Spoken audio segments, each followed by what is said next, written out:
Y regresamos a Directo al Punto. Soy Adaitza Cortés y ya estamos en el panel de los martes con el senador William Villafañe por el Partido Nuevo Progresista. Bienvenido. Saludos para ti, Adaitza, y también saludos para el representante Jesús Santa y para todos los amigos que nos escuchan. Así es, y un saludo para el representante Jesús Santa que nos está dando la mano en el día de hoy. Ustedes saben que José Luis Dalmau pues recientemente perdió a su mamá y hoy había un acto religioso y ya nos dijo que para el martes que viene se incorporaba formalmente otra vez al panel, así que obviamente mis bendiciones para él. Jesús Santa, saludos, linda noche. Saludos a ti, saludos a William, qué bueno verte y felicidades por tu elección. Y obviamente saludos a toda la buena familia, la gran familia de Guapas Radio. Eso es siempre así. Un placer compartir aquí, en este caso sustituyendo al compañero, amigo y compueblano, José Luis Dalmau. Bueno, finalmente se terminó la pesadilla de San Juan. Los memes nos han hecho esperar, las celebraciones de los estadistas millennials, pues como estaban ya acusados del bullying y de la mofa de Movimiento Victoria Ciudadana, ellos le han hecho hasta un entierro a Manuel Natal. ¿Qué no han hecho con bolsas de comida de perro? ¿Y qué les puedo decir? Eso dentro de las partes jocosas de la Navidad. Lo cierto es que finalmente se terminó uno de los municipios que estaba en controversia, la capital, y ya finalmente Miguel Romero pues resultó el vencedor. Me gustaría un comentario de ustedes de lo que ha estado pasando, porque si le añadimos que aquí dice el comisionado del Partido Popular Democrático alegó que el ex director de escrutinio tenía papeletas en un archivo y que este hallazgo fue a raíz de la renuncia de Ferdinand Ocasio. Pues bueno, comentario, empezamos con William Villafañe. Bueno, era de esperarse el resultado que se demostró a raíz de completar el escrutinio que se llevó a cabo sobre la ciudad capital. Había ya para la noche del evento una ventaja sustancial para el nuevo alcalde de San Juan, Miguel Romero. Lo que hubo en todo este proceso pues, fue utilizar una serie de excusas para tratar de manchar el resultado electoral obtenido por el nuevo alcalde y tratar de darle un aire al movimiento Victoria Ciudadana y su candidato para quizás alguna aspiración futura. Esto es así porque cuando vemos el resultado, no es meramente que el resultado haya sido contundente a favor de Miguel Romero, sino de que no se presentaron querellas válidas en contra de ciudadanos. Escuchamos ayer al presidente de la Comisión Estatal de Elecciones planteando que hasta el momento se ha presentado una sola querella y que esa querella la presentó él sobre un caso de Luquillo. Por lo tanto, lo que ha habido es mucho ruido y pocas nueces por parte de aquellos que han cantado foul en el proceso. Y mediáticamente tenemos que darle, ¿verdad?, el beneficio de que es una estrategia en términos de crear una impresión negativa sobre el proceso y pues lamentablemente hay quien se cree el cuento, pero a final de cuentas los votos están ahí, son los votos emitidos legítimamente por el pueblo y Miguel Romero estará juramentando el próximo mes de enero legítimamente como el nuevo alcalde de San Juan. ¿Qué nos dice el representante Jesús Santa Rodríguez? Mira, esta pregunta tiene dos vertientes. Obviamente está la elección del ya electo alcalde de San Juan, Miguel Romero, pues también felicito, senador. En una elección relativamente cerrada, ¿no? Y en una elección que pocos esperaban que la fuerza que tuviese Manuel Natal en la capital fuera tan magnífico que en un momento dado pudo haber amenazado, pudo haber sido o estaba peleando lo que era el primer lugar o ganar la elección. Yo creo que se esperaba que se cantaran todos los votos. No hay duda alguna que el voto adelantado en las distintas modalidades es el que le da el triunfo a Miguel Romero y en mi opinión era de esperarse porque ese voto, quienes más lo trabajaron fueron el Partido Nuevo Progresista y el Partido Popular Democrático. Yo creo que dentro del análisis que tiene que hacer ese otro partido es que hubo un trabajo que alguien debió haber hecho y no hicieron, ¿no? Y estas son las consecuencias como tal. La otra parte de la pregunta es sobre el proceso. Yo creo que es vergonzoso que a más de un mes de una elección no tuviéramos de una forma cierta, ¿no? o sensata o válida la elección de la ciudad capital y que haya habido tantas controversias. Yo he sido muy cuidadoso. Cuando tú hablas de fraude, tú tienes que tener la evidencia en la mano y yo no la tengo. Pero es obvio que hay cierto tipo de irregularidades y situaciones que han ocurrido que nunca debieron haber pasado, que no deberían estar pasando, como esto de las papeletas que aparentemente encontraron archivos del pasado director de conteo, ¿no? Del señor Ocasio. Y esas cosas, pues no hay duda alguna que pudiesen abrir una puerta a situaciones, ¿no? Y esas cosas, más allá de que hayan ocurrido las situaciones o no, son las que nosotros tenemos que vigilar, tenemos que velar, porque independientemente no haya habido fraude o no, en la democracia vale más la percepción. Si la gente entiende que la elección la ganó fulano porque la ganó y punto, independientemente se cuente en una computadora, en una máquina o de palitos, se fortalece la democracia en la medida que un sistema crea dudas por diversas razones. Yo sé que hay gente que lo magnifican, otros lo llevan más o menos en su punto. Ese tipo de situación no es bueno para nuestro sistema democrático, que yo creo que es base de nuestro sistema de gobierno, ¿no? Que se basa en eso. Yo creo que mi preocupación, mi alarma es basada en eso. O sea, estamos viendo muchas cosas que nunca han ocurrido. Yo siempre he trabajado en la parte electoral y tengo gente allá adentro, ¿no? Y de los dos partidos me dicen que hay cosas que nunca han ocurrido y que no deberían haber ocurrido. Y yo creo que luego del proceso, aunque atropellado, debemos de sentarnos, evaluar qué pasó y buscar que no vuelva a ocurrir nuevamente. Pero pienso que al principio muchos estaban desconfiando los resultados, pero ahora que está el escrutinio, que se hizo recuento boleta por boleta, papeleta por papeleta, yo creo que a la gente no debe caber duda de lo que está pasando ahora mismo, de los escaños que están en controversia, que se están ahora mismo, como usted dice, a palito, ahí están trabajando con todo eso. O sea, ya no debe haber duda de los que ganaron y de los que perdieron ahora cuando se termine este escrutinio en las próximas semanas.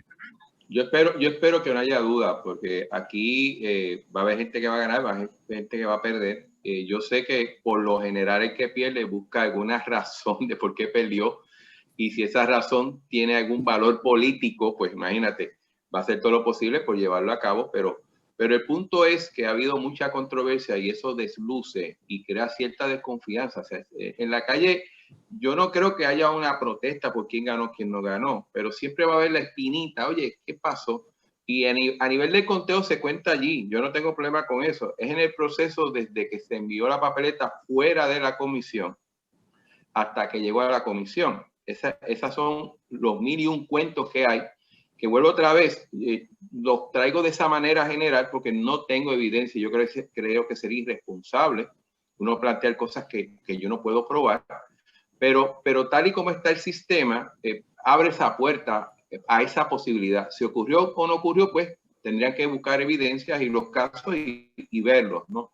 Pero nuestra responsabilidad a futuro es buscar que esa posibilidad, esto es como ética, no es solamente que no ocurre, es la apariencia, pues en la democracia sucede lo mismo. Y tengo que vigilar que no solamente se cuente bien y se cuente y se haga valer lo que la persona votó, sino también que todo el mundo esté de acuerdo que eso fue lo que pasó, ¿no? Esa es mi preocupación. Y lo digo con la mayor candidez y seriedad posible. O sea, no estoy buscando un issue político ni nada, pero yo creo que tenemos que, dentro de esta experiencia, ver, ok, qué pasó, qué no pasó, por qué pasó. Quizás fue falta de comunicación, quizás fue porque no tenía los recursos, la comisión, que yo creo, en mi opinión, nunca tuvo los recursos ni el tiempo para implementar una reforma, independientemente de mi opinión sobre ella. Pero esas cositas creo que tenemos que sentarnos, porque al final del día tenemos que proteger lo que a mi entender es de las cosas más valiosas de nuestro sistema, y es el sistema de votación, que es base de la democracia. Pedro Pierluisi, el gobernador electo, ha hecho unos nombramientos y uno de los que se estaba esperando con ansia, ¿verdad? El que lo hizo fue quien iba a dirigir Transportación Obras Públicas, por la situación de la reconstrucción de puentes, por la situación de las condiciones en las carreteras, etcétera. Y me gustaría la opinión de ustedes, no solamente desde el punto de vista del nombramiento, sino de las expectativas, lo que se espera, cómo deberían trabajar en esos primeros 100 días esa agencia que la gente está desesperada por ver acción y no confiaban ya en el trabajo de los asesores y de Contreras. Vamos a ver con William Villafañe. A mí me parecen, ¿verdad?, unos nombramientos muy acertados. Son la ingeniera Eileen Vélez Vega tiene un currículum impresionante, con una experiencia en la gerencia de proyectos muy atinada para lo que enfrenta Puerto Rico durante los próximos años, que hay un sinnúmero de proyectos que hay que realizar alrededor de toda la isla. También cuenta con la experiencia de la ingeniero Rosana Aguilar, que permanece en su posición en carretera. Así que hay una combinación, ¿verdad?, de la innovación que pueda traer Eileen al Departamento de Transportación y Obras Públicas y su peritaje en la gerencia de proyectos, y al mismo tiempo la continuidad de la experiencia de ese tracto que ha venido trabajándose tanto con el Departamento de Transportación Federal como con FEMA y el CORTRI para lo que es la reconstrucción de toda nuestra infraestructura vial. Así que yo albergo muy buenas expectativas con respecto al desempeño de estas funcionarias y del departamento para los próximos años, y que Puerto Rico lo necesita no solamente para mejorar las condiciones de las carreteras, sino también para la creación de empleo y actividad económica alrededor de todo Puerto Rico. No sé, yo estoy escuchando un radio, no sé si alguno de ustedes tiene un radio o un televisor cerca. Adelante, Jesús Santa, tu opinión sobre transportación, obras públicas. Mira, yo realmente no conozco por lo menos a Eileen, la ingeniera Eileen Vélez, si no me equivoco. Sí conozco a la ingeniera Aguilar. Yo creo que más allá de su peritaje en su profesión, mi expectativa es que dos cosas, ¿no? Tengan una experiencia y preparación en la administración de lo que son las agencias, y sobre todo en la dinámica del proceso a seguir para que el dinero y el proceso de subasta y de adjudicación y eventualmente de ejecución de los proyectos se lleve a cabo lo más rápido posible. Recordemos que mucho de este dinero ya ha sido asignado y lleva posiblemente varios años pendiente a poder llevar a cabo distintas obras, no solamente a nivel de gobierno central, también un sinnúmero de municipios con proyectos pequeños que están en esa misma dinámica. Y yo, pues, de expectativa más allá y reconociendo su peritaje profesional, es que tengan la capacidad de poder administrar, como dijo Villafañe, gerenciar estos proyectos de una forma efectiva, tanto en la ejecución física como en la ejecución monetaria y financiera, cosa de que el proceso que ha sido tan lento de uso de ese dinero se agilice y no cree más dudas y provoque a futuro otro estancamiento, otro congelamiento de este tipo de dinero. Yo, pues, obviamente uno espera lo mejor para el país. No me toca a mí votar por ella, le toca al compañero Villafañe, pero mi expectativa es que reconociendo su expertise profesional también puedan ser efectivas en la parte administrativa. A mí hay un aspecto que me preocupa cuando empecemos a trabajar con todas las construcciones y las demoliciones y todas esas cosas, y es el tema que se ha hablado de la falta de lugares donde depositar todos esos desperdicios, toda esa varilla, todo ese cemento, todas esas cosas. Y la vida útil, la poca que le queda a algunos de los vertederos aquí. Y me imagino que cuando arranque Cámara y Senado, ustedes tendrán que trabajar con ese tema de cómo sacar esos desperdicios de aquí, porque es que no hay forma de tú reconstruir un puente si no es destruyendo lo que hay en muchas de las ocasiones, o el mismo se derrumbó y hay que tumbar lo poco que queda. Hay muchas cosas que tienen que ver con eso, con derrumbe y con edificar nueva completamente las cosas que se vayan a reconstruir, y a mí eso me preocupa. Y también el asunto que se usaban las cenizas de la AES para relleno en las carreteras y demás, y pues ustedes hicieron un proyecto de ley para que eso se prohibiera, y espero que se cumpla. Así que con William Villafañe comenzamos. De hecho, yo presenté legislación para establecer el requisito de reciclaje de residuos de demoliciones. Claro está, yo entré hace apenas un año. Esta medida la presenté luego de los sismos, ¿verdad?, que hubo en la zona sur de Puerto Rico, y y pues los derrumbes que hubo y los daños a las estructuras. Y no dio tiempo para que se aprobara la ley, pero estaré presentándola nuevamente en enero. Sin embargo, sí me he comunicado con algunas de las agencias que tienen a su cargo este tipo de trabajo y me han informado que los contratos que están realizando incluyen el reciclaje de los residuos de esas demoliciones. Pero quiero asegurarme de que esto ocurra durante los próximos años en todos los proyectos que vamos a estar realizando alrededor de Puerto Rico, porque sí, es un elemento muy importante. La vida útil de nuestros vertederos es muy corta, pero no solamente eso, hay un material ahí que puede aprovecharse y estoy seguro que ahora con la nueva administración a nivel federal habrá grandes oportunidades de fondos federales para crear industria verde.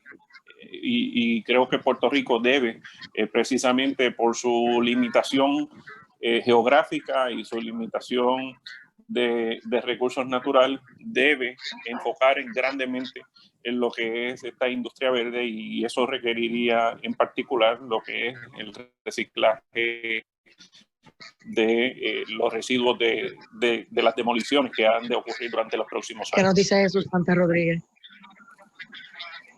Mira, a nivel del problema serio que se tiene con la disposición de los desperdicios, yo creo que es un tema de décadas, ¿no? Y que lamentablemente distintas administraciones no han podido llegar a una política pública. Bueno, quizás la política pública está establecida y quizás está bien, pero no se ha podido ejecutar eficientemente y todavía seguimos arrastrando esa situación donde la carencia de vertederos limita por mucho el manejo de los desperdicios, sin contar aquellos que están operando sin cumplir con todas las regulaciones ambientales. Yo creo que ha sido un reto que por lo menos en los años que yo he estado en la legislatura se ha estado presente, se ha tratado a nivel legislativo de hacer muchas cosas, pero de alguna manera tenemos que evaluar por qué a nivel de la ejecución como que no avanza, ¿no? A nivel de los proyectos, por lo general, cuando tú tienes un tipo de proyecto y los que vienen de la reconstrucción del país, y especialmente aquellos que dependen de fondos federales, se pide una exigencia sobre el debido manejo de los desperdicios, ya sea dónde se va a disponer o qué se puede reutilizar. El mejor ejemplo es de las carreteras, ¿no? Especialmente las que utilizan asfalto, donde por ley se requiere tú remover el asfalto y ese agregado volverlo a reutilizar en el nuevo asfalto, porque no es un material que o sea, no pierde calidad, es volverlo a hacer de nuevo, ¿no? Y en ese sentido, pues, espero que no haya mucho issue con eso, aunque tengo que reconocer que tenemos un enorme reto de país sobre el manejo de los desperdicios y sobre todo tratar de subir los porcientos de material reciclaje que se puede reciclar o reusar, lo cual, pues, aunque ha habido muy buenas intenciones de mucha gente, no hemos logrado, ¿cómo te digo?, ser efectivos para tener esos porcientos al nivel que inclusive la ley exige. Vamos a hablar de los bloqueos. Cuando regresemos de la pausa, realmente parece que la medida no cayó muy bien porque obviamente, pues, como dijo ahorita, en Puerto Rico la gente no anda con una cédula.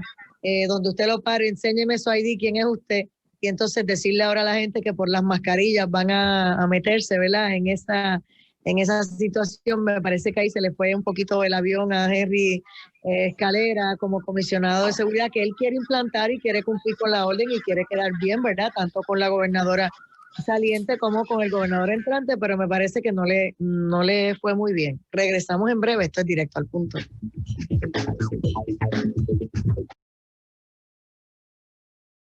Regresamos a Directo al Punto. Soy Adaísa Cortés y seguimos aquí con el senador William Villafañe y el representante Jesús Santa Rodríguez. Y les decía antes de la pausa que el asunto del COVID, mira, si vamos a hablar en Estados Unidos ahora mismo, ha aumentado a 2.200 diarios en promedio, estamos hablando, ¿verdad? Que está como el pico de abril. Y aquí en Puerto Rico no es la excepción, más de 600 hospitalizaciones, etcétera, las muertes también en aumento.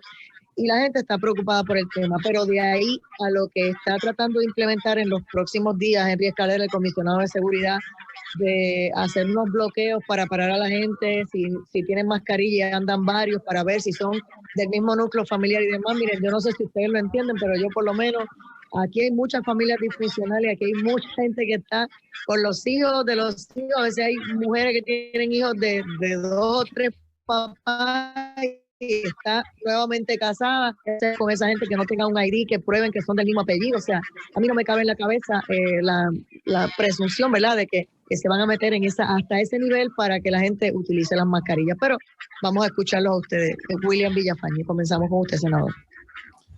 Pues la realidad es que es algo bien complejo y no cabe duda de que la Policía de Puerto Rico, no solamente por disposición de la orden ejecutiva, sino por las facultades que la ley le da, puede realizar estos bloqueos en las vías públicas, pero eso no significa que sea prudente en estos momentos realizar de esta manera esta gestión oficial. Lo importante aquí es buscar la manera más práctica de poder salvar vidas, y a final de cuentas es el propósito real de esto.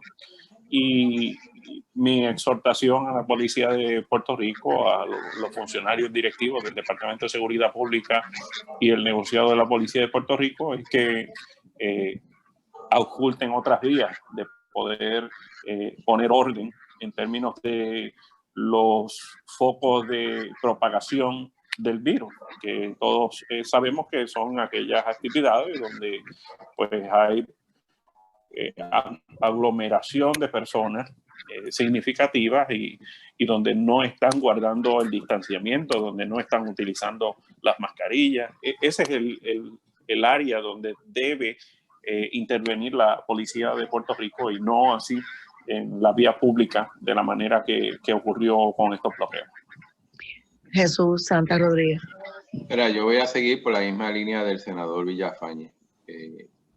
Si todo el mundo está de acuerdo, o por lo menos entiende, que el área de la situación de mayor riesgo de contagio es en aquellas actividades donde hay mucha gente, donde la gente tiende a aglomerarse, a compartir, quizás inclusive en esa dinámica se evita a veces o se le olvida utilizar la mascarilla. Pues yo creo que tú tienes que identificar ese tipo de actividades y lugares y entonces tomar acción sobre ello, porque es donde más gente hay, donde más riesgo hay. La realidad en Puerto Rico es que yo no creo que sea muy alto el contagio del virus en los vehículos, cuando prácticamente, entiendo yo, ¿no? La mayoría de la gente que viaja en un vehículo de alguna manera tiene una relación familiar más cercana, ¿no? Sí, está la persona que invita al amigo y ese tipo de cosas, pero por lo general tú vas con tus hijos, tú vas con tu esposa. En el caso de hoy, yo estuve con mi mamá, o sea, que en ese sentido como que no sé qué pasó, que se le ocurrió esa idea y que lamentablemente no ha sido no solamente el agrado de la gente, es que no tiene como una razón de ser dentro de la emergencia que tiene el país. Yo creo que tienen que sentarse, ver aquellas áreas. Yo creo que los epidemiólogos, la gente que está manejando la epidemia han sido claros de cuáles son los posibles focos. Hay un rastreo.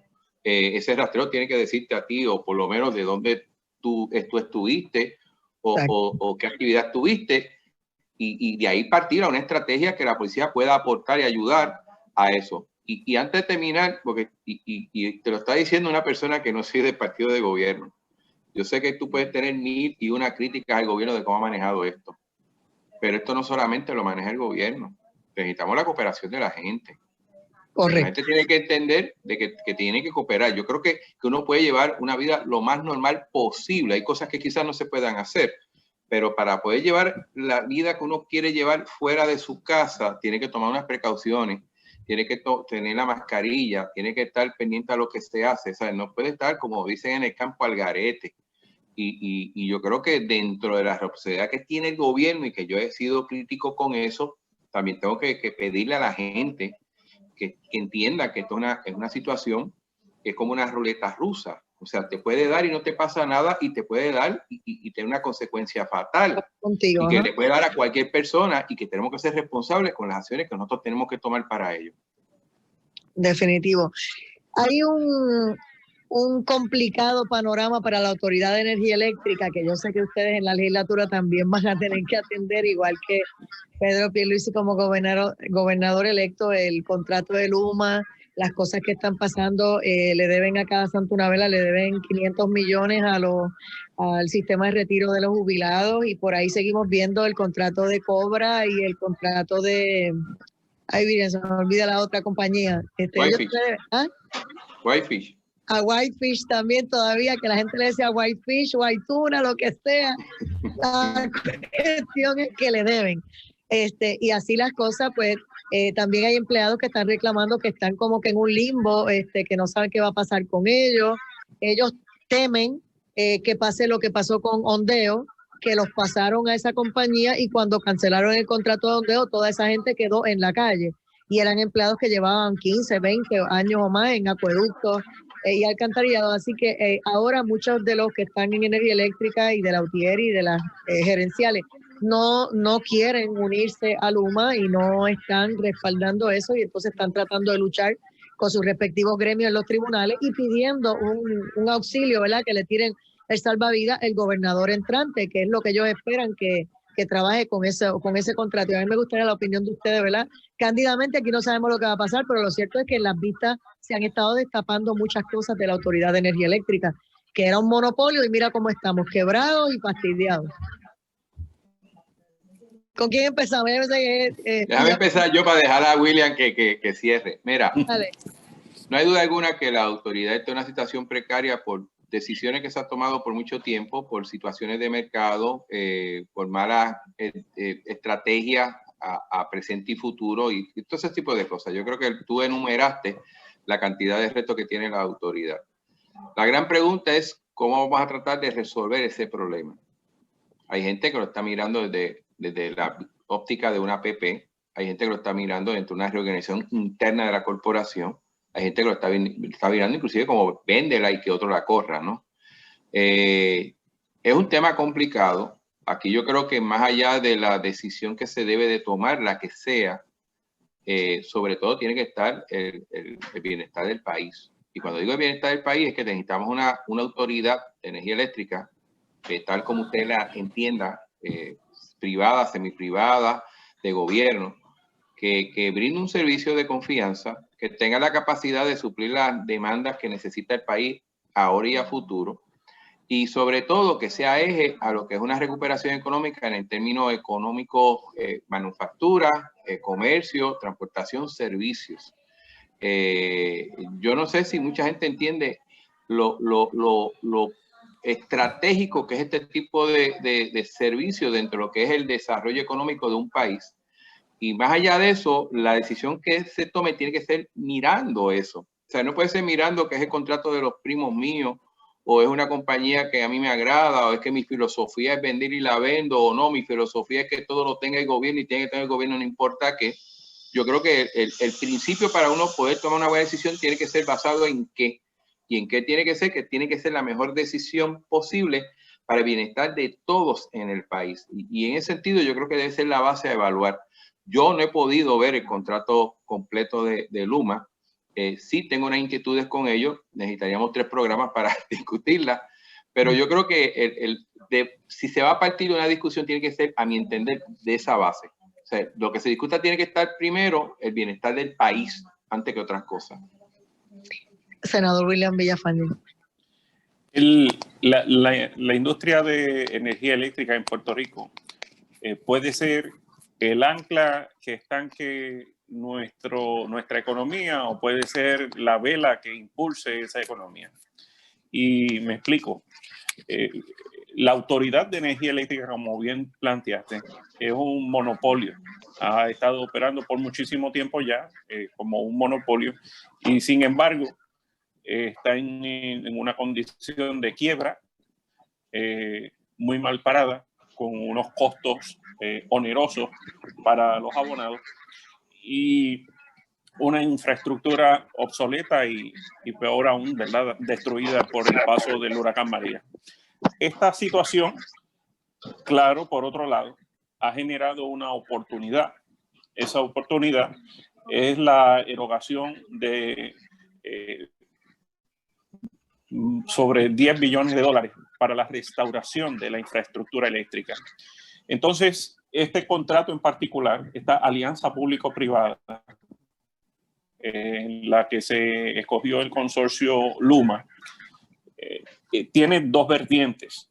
Una de las vertientes es la gerencia de esta renovación de la infraestructura y por otro lado, la de lo que es el cumplimiento con todos los estándares y rigores federales para la administración de estos fondos federales.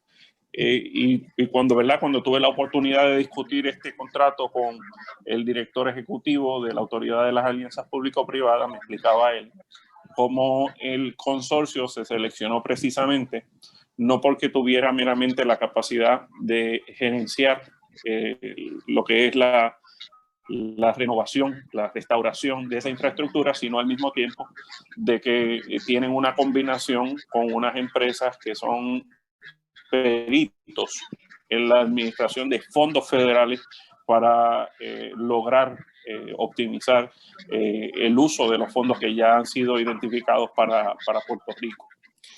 Esto es una gran oportunidad para Puerto Rico, precisamente porque planteé que a nivel de resiliencia estábamos muy carentes de una infraestructura adecuada. Por eso es que estuvimos precisamente más de meses y hasta un año en algunos lugares sin el servicio eléctrico. Fue duro el impacto del huracán, pero cuando llegó el huracán, la infraestructura ya estaba dañada, ya estaba abandonada, estaba obsoleta en muchas áreas.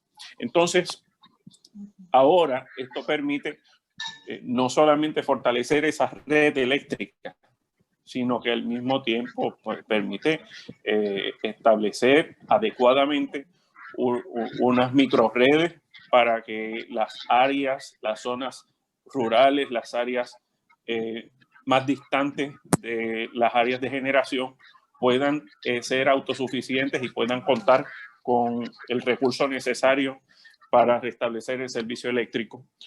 Al mismo tiempo, se está trabajando otra alianza público-privada para la generación de energía, cumpliendo con los estándares establecidos durante este cuatrenio mediante legislación, requiriendo la ruta hacia la generación 100% renovable. Esto es muy beneficioso para Puerto Rico porque no solamente nos ayuda en el medio ambiente, sino que permite relocalizar la generación. La generación en Puerto Rico está mayoritariamente en el sur, cuando el consumo eléctrico está primordialmente en el área norte y metropolitana. Esto crea un desfase en la distribución eléctrica.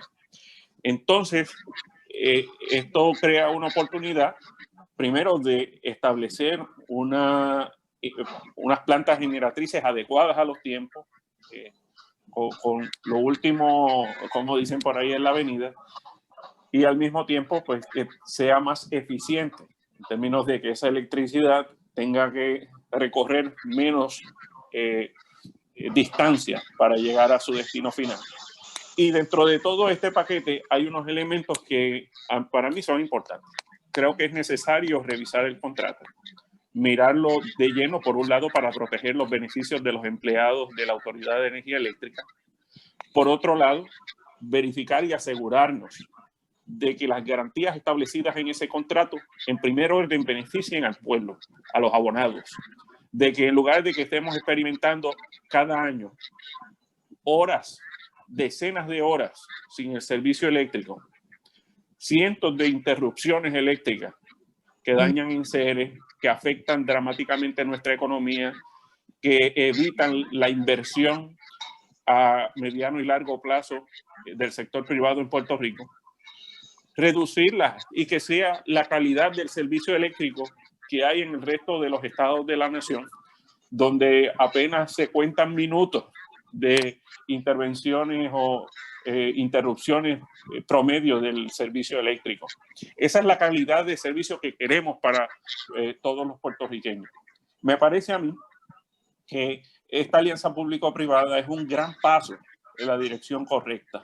En términos de los beneficios de los empleados y los empleados retirados de la Autoridad de Energía Eléctrica, hay un proceso que está corriendo al mismo tiempo de la quiebra y que debe contemplarse, y la posición de esta administración y de la administración entrante tiene que ser la de garantizar todos los beneficios a los retirados del gobierno de Puerto Rico, incluyendo a los que laboraron en algún momento en la Autoridad de Energía Eléctrica.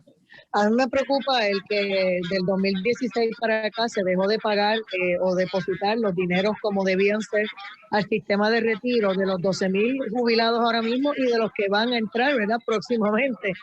Y cuando hablas de 500 millones ahí en certificado, ¿verdad?, por los auditores y por los actuarial y todas esas cosas, eso mete miedo. Porque si siguen arrastrando los pies, Luma va a decir, es que eso no es asunto mío. Yo no voy a sacar de mi maíz ni un grano porque eso le tocaba a ustedes y ustedes lo dejaron de pagar hace años.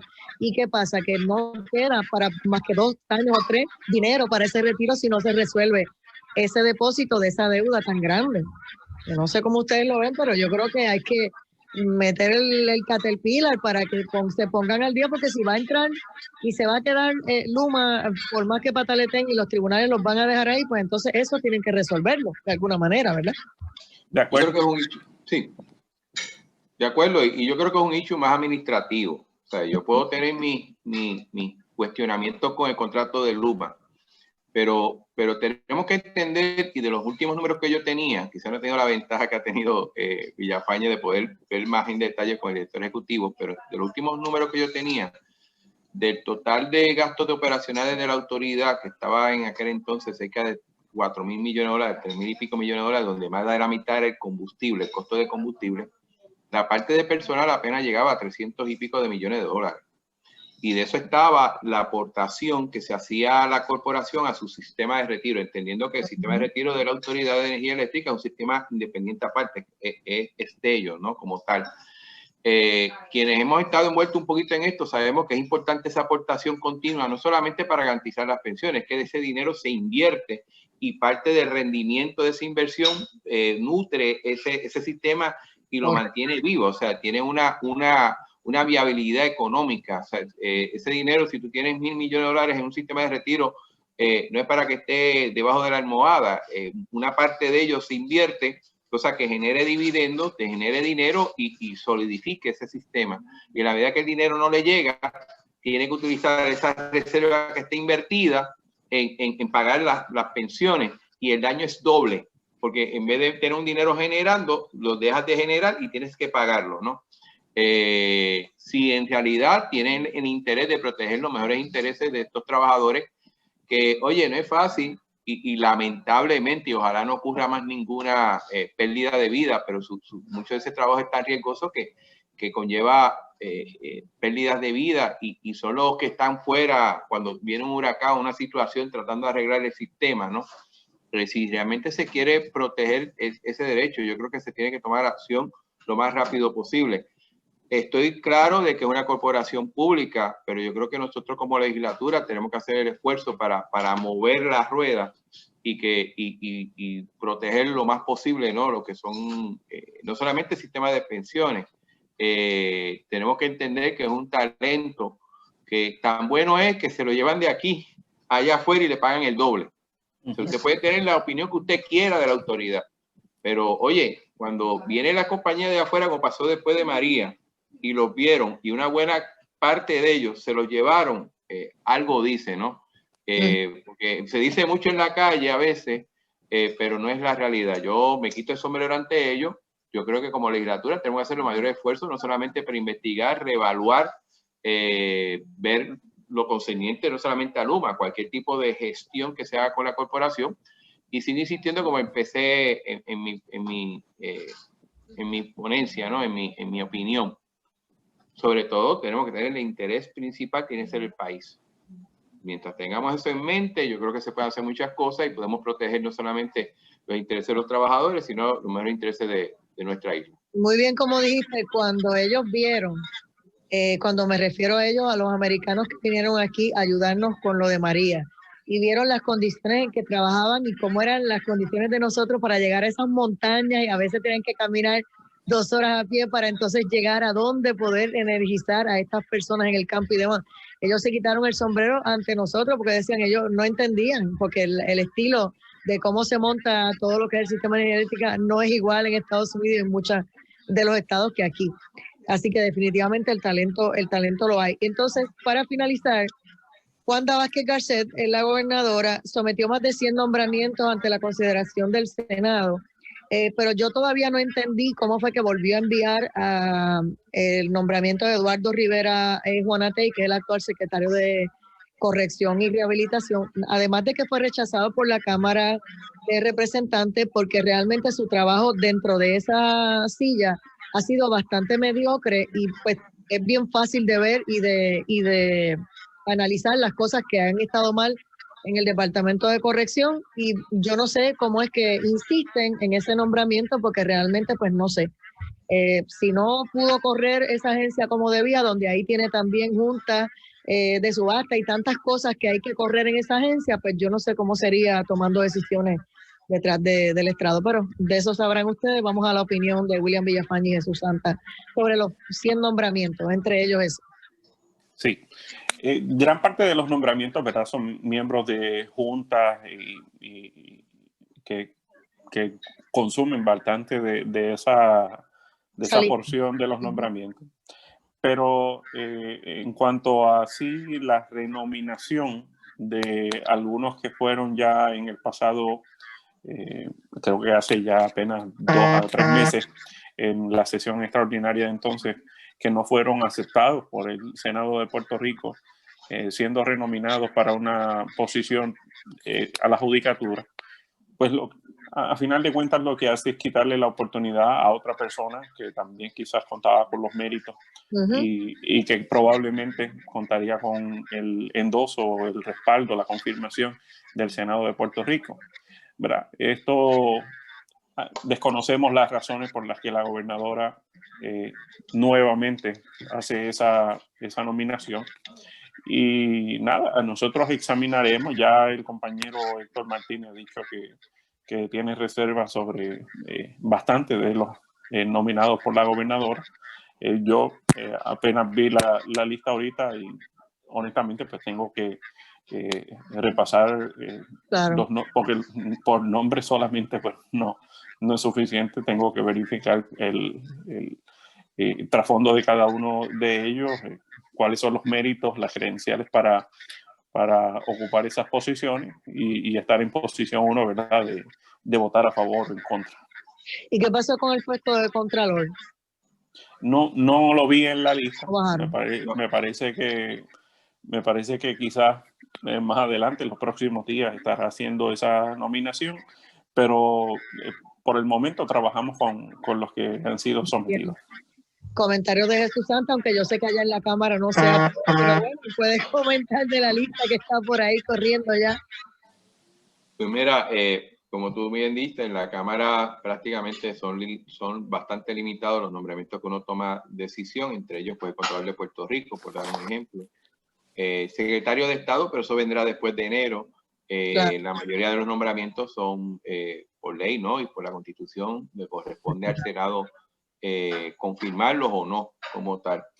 Yo la realidad es que conozco a algunos de esas personas, otros no los conozco, pero quiero darle la deferencia al Senado que haga su evaluación como le corresponde por la Constitución, y esperando que aquellas personas que tengan la capacidad, el temple, bueno, no solamente la capacidad, el temple para llevar a cabo las funciones por las cuales han sido nominados, ya sea en la judicatura, ya sea como fiscales o miembros de distintas juntas, pues así tengan el aval del Senado, y que aquellos que pues se entienda que no tiene esa capacidad o temple, pues por el bien del país, pues que no pasen, ¿no? No pasen. Muchas gracias, senador Villafañe, William Villafañe, y representante Jesús Santa Rodríguez. Encantada, porque es un placer siempre que esté por acá, ¿verdad? En directo al punto, de vez en cuando. Él siempre está por el día en Guapa Radio, pero de vez en cuando lo colamos de noche y nos encanta escucharlo también. Y William. No, siempre un placer y siempre también un placer compartir con el senador William Villafañe. Claro. Igual, Jesús, igual, bendiciones y felicidades. Bueno. Igual, pues nada, nosotros nos despedimos. Será hasta mañana en otra edición de Directo al Punto. Gracias a ambos. Linda noche para todos los amigos de Escucha y para ustedes también. Que la pasen bien.